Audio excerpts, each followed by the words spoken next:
We are about to start the fourth day of questioning of the undercover police officer Carlo Soracchi, who, using the cover name Carlo Neri, infiltrated the Socialist Party, No Platform, other anti-fascist groups. We've got through the majority of his questioning. There will be further questioning this morning, and then we'll get to the Rule 10s, which is the further questions for the witness that come from the lawyers from the other co-participants at the inquiry. I expect there'll be a lot of these. I'm joined by Ben from Campaign Opposing Police Surveillance. I haven't got like a thing written on my t-shirt. I feel like I'm letting the side down. You are letting the side down. Could you get a pen or something and write like "fuck the police" on it or something? Yeah, I'll try to remember that. Yeah. What have you made of Carlo so far? What are you expecting today? All those kind of things. Well, I reckon the Rule 10 is going to be the best bit, because we're going to come back to revisit a lot of the places where someone has kind of figured out that if we keep digging on this and try to pin him down on the contradictions and inconsistencies and obvious blatant lies that he's been telling throughout, there's been a lot of good stuff. He's a particularly good witness, I think. In that sort of like the best witness is the worst witness kind of way. Indeed. I mean, he resorts to the "I cannot remember, I'm sorry, blah blah blah" thing all the time, but when he actually opens his mouth and says something else, he basically sticks his foot in his mouth and makes a mess of it. You follow any train of questioning, and he just messes up his own lies. So there'll be a lot of coming back to that, I think, specific things, I don't know, the rent book or whatever, to like pin him down a little bit more. Yeah, I mean, he contradicted himself massively, repeatedly. I mean, Venice stands out as a massive car crash. I mean, also the trip to Bologna with Donna, again, you know, just like contradicting himself. I mean, that was the bit where he was like, "We would know." Well, I mean, yes, but which was, you know, I mean, like that was the bit where he got very upset that he was being called a liar. I think he called himself a liar during the rent book. He did that as well. I mean, like, he was quite visibly offended at the prospect of having been called a liar when we're talking about a fraudulent document. Yeah.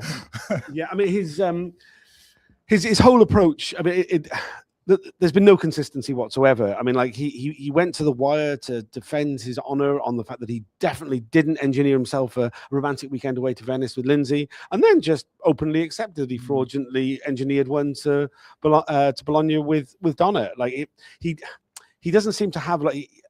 We went into it thinking, oh, he's playing this role of an honest simpleton, trying to like pretend that he's like, you know. I have to wonder how he actually managed as an undercover cop. Right. Yeah. Like, your whole identity is built on a series of lies that need to be consistent.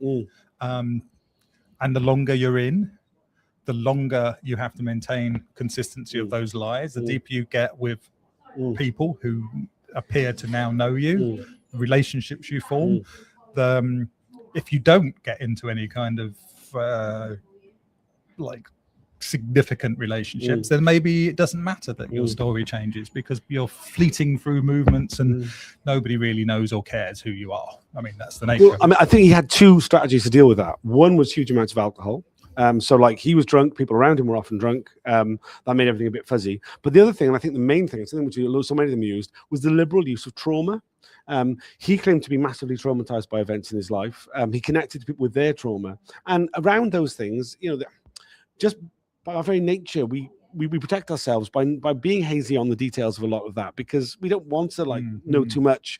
And when people mess up, and when they're explaining their own trauma, we don't tend to approach them as like detectives. We kind of accept that, oh, well, I mean, they've been terribly traumatized. And you can come back to that trauma when you get into a difficult area and you realize you've fucked up and that they're starting to question you on you can just bring up your trauma, and that kind of acts as a trump card. I wonder what it was that when Lindsay said he blurted out that my mother's dying. I mean, what was it that the argument was about? Yeah, exactly. Do you know what I mean? He's like, shit, I can't cover this. I know what I'll do. Let's throw this out there. Indeed. I'm quite fascinated. I keep coming back to this rent book thing. The fact that it wasn't disclosed to, what's it? Donna. It was Donna. And she sees it and like, hold on a minute, what's this? How many times has that happened in the inquiry that we like something hasn't even been shown to them at the last minute, and it's just been completely skipped. So no one has known to dig in, and the something which was inquiry's not going to know of the significance. Yeah, so, something which supposedly was covered in her signature. So a document that, like, showing it to her should be like absolute basic. That should have been in the disclosure. It's got her name in it. Exactly. Right. Even by their own standards. I mean, there are documents which are relevant to you, which the inquiry say aren't relevant to you because your name's not on it. I mean, even if, like, I don't know, it's the report on the crime that you're being accused of, but it's not, your name isn't on that report. They won't show it to you. But in this case, it was her name, her address, and 9 versions of her signature, all of which were slightly different. I mean, like, come on. I mean, a real, like, a lack of. I can't find the superlatives for how, like, poorly the inquiry's behaved with this particular matter. The other thing they dropped yesterday, right at the end, something to watch out for today, allegedly, will be the release of the publication, finally, of a load of people's witness statements. A huge number. Exhibits. Yeah. And among them, I noticed, is GRD. Yes. Who gave evidence, 2-3 weeks ago now? Right. Yeah. What the actual fuck? We were told that it was the witness statements of those people who are not being called to give oral evidence that are being, unfortunately delayed, which was bad enough as it is, because that evidence obviously refers to and is significant to officers that are giving evidence, and not having that available at the beginning is a travesty. But for GRD's own evidence, his own witness statement, not to be published on the day that he's speaking, what the actual fuck? I mean, how he didn't come and sit with you and talk about his testimony, but if he'd wanted to, the chances are he would have, like, it's really hard to know what ROs are covering the things you're talking about. In fact, this is the self-censorship. You do really well because you don't read the disclosure until it comes out. But my secret move is, like, being lazy about something. But the rest of us have read tons and tons of stuff, and it's just so easy to make the mistake of thinking it was talked about during the last few days because we've read it. I mean, we know about it. I mean, I would say occasionally I do read stuff, and it is I find it incredibly difficult. I'm always like, that thing, don't say that thing, don't say that thing, which is very frustrating. So I have to train myself not to look into it. There's loads of people who have something really important to talk to someone about, and it's on hold until a particular document is made available to the other people, and that pause is turning out to be, like, every time there's a promise that yes, it's going to go onto the bundle or onto the website, it just doesn't happen. Which is why I would really recommend anybody who's expecting to be part of the inquiry during tranche 4, if you've got something you think is like sensitive in some way, why not talk about it now? Why not get it out into the open before the inquiry comes along and starts putting restriction orders on your own mind? Because there's nothing they can do about that. It's your memories, it's your life. You can talk about it. Once you in the inquiry process and you've submitted a witness statement, they can put restriction orders on things. But if you've already put it in the public domain because it's stuff that you remember, stuff that there's no control on that. So I'd really recommend people do that. It's fascinating, the kind of control they try to assert. I've seen newspaper clippings where the name of Labour councillors in the newspaper clipping have been redacted. It's a newspaper clipping. I can go and look that up. It's public. You can't apply a restriction order to public domain material. Yeah, it's a totally insane. We just had a comment from someone from the campaign opposing police surveillance. Really recommend, if you want to comment for anything you want to say, not just witness statements, we're still waiting for the inquiry to publish transcripts from Mark Jenner's hearings 3 months ago too. The inquiry has been incredibly slow when it comes to doing what feels like fairly straightforward admin work. There are restriction orders in place that it's the redactions. And I'm sure what it is there's demands for greater redactions than is required from the police in these. I'm sure it's that. Sometimes it's also civilian witnesses who are holding up the inquiry's release of materials by. I mean, that does happen, but I mean, that is I would say the smaller one. It is definitely, yeah. But it's the one that gets blamed the most because the inquiry can turn around and go, well, you're complaining about it, but it's your people who are slowing this particular one down. I mean, it's like, never mind that particular one. What about all these others? There was some research done into that, and watching the progression of falling standards of disclosure. So yesterday's thing is a classic example because it's, I don't know, dozens and dozens of statements and exhibits that should have been released at the beginning of this, at least at the beginning of this set of hearings. But if you go back and look over time, you'll see there was some of it happening in T1 and we made a little bit of a fuss, but it was just like the exception rather than a rule. And then in T2, there was a bit of a slide and you started to see, you know, happening more. T3, it becomes the norm. Yeah. It's not an exception, it's the norm. And the inquiry meeting their own timetables or fulfilling their promises becomes like something to go, oh, blimey, that was a surprise. In fact, I can't think of many times I don't think it has happened. I don't think it has. I mean, I've had like, I mean, what's weird is that sometimes I get, you know, members of staff at the inquiry coming over to me just saying, oh, this statement will be published on the, like in the next few days. And I'm like, I mean, I wasn't asking, but great, that sounds good. And I mean, obviously it doesn't happen. Hold my breath. It won't hold my breath. I don't believe you, but I don't believe anything you say because I mean, it's, you've got no credibility on this. The, you know, the credibility and faith has gone, but you know we still turn up. We still engage. We've got you know another half a day of what's going to be edge of your seat watching. Yeah, I suspect. I mean, hopefully. I mean, well, I mean, like it'd be interesting to know. I mean, I would imagine there'd be a lot of. Are we expecting something? I mean, like, is there a new line of questioning that you're aware of coming up? I'm not expecting anything particularly new. I think there's going to be a lot of recaps of stuff that's already been covered. I think there's some stuff about the exfiltration, which he didn't really fully get through at the end of yesterday.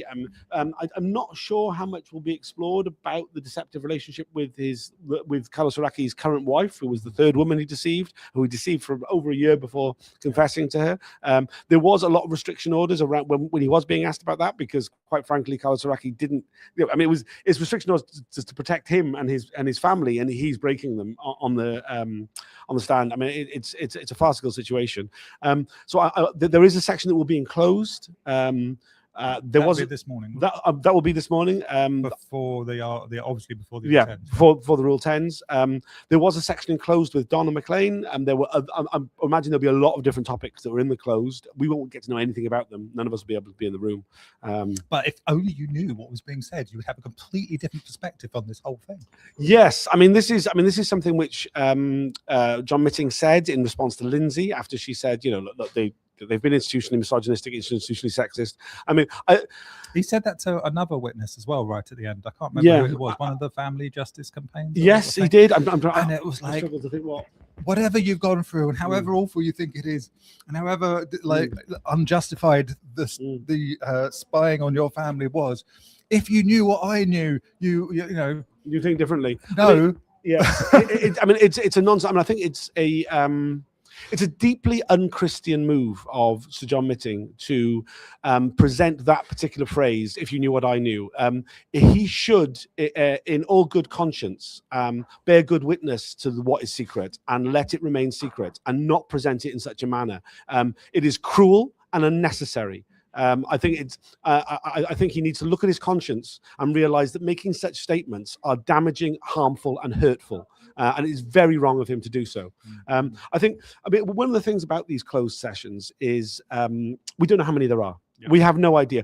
For all we know, because the inquiry doesn't sit for huge periods of time, for all we know, that the stuff that's happened in secret, I mean, there's stuff in closed that we do know about, but the stuff that's happened in closed and in secret may be longer, may be much more fuller than anything that is public. There might be so many of them. That's why they never get anything like administratively done. Right. Yeah. I mean, it would make sense, really. I mean, if there are hundreds of days of closed hearings with undercover officers, their managers, members of the state. Obviously, there's no input from non-state, non-police corps participants in any of that process. No input from any of our lawyers. No testing of anything. No whatsoever. Which makes it even more just like.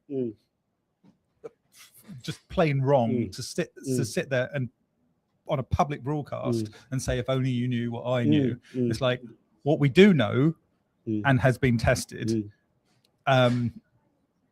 We can assume, we could extrapolate that to the stuff that's being presented in closed, and that if it was possible to test it, our perspective wouldn't change at all. No, I don't think it would at all. I mean, like There remains, throughout the late 20th century and early 21st century, there has been one area of solidarity between radical political movements and the British aristocracy, and that has been anti-fascism. In such, there is an argument to be made that there are certain elements of undercover police operations that perhaps, maybe, we would have sympathy for. I'm not entirely convinced, but it is possible. In those settings, maybe there is situations where we would go, well, I mean, fuck them. Those Nazis fucking deserved that shit.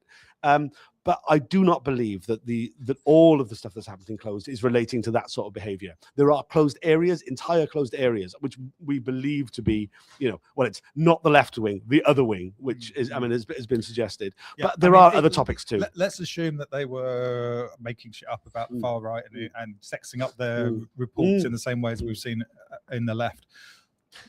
We must also assume that in order to protect their operations and their cover, they miss opportunities, deliberately miss opportunities to make arrests.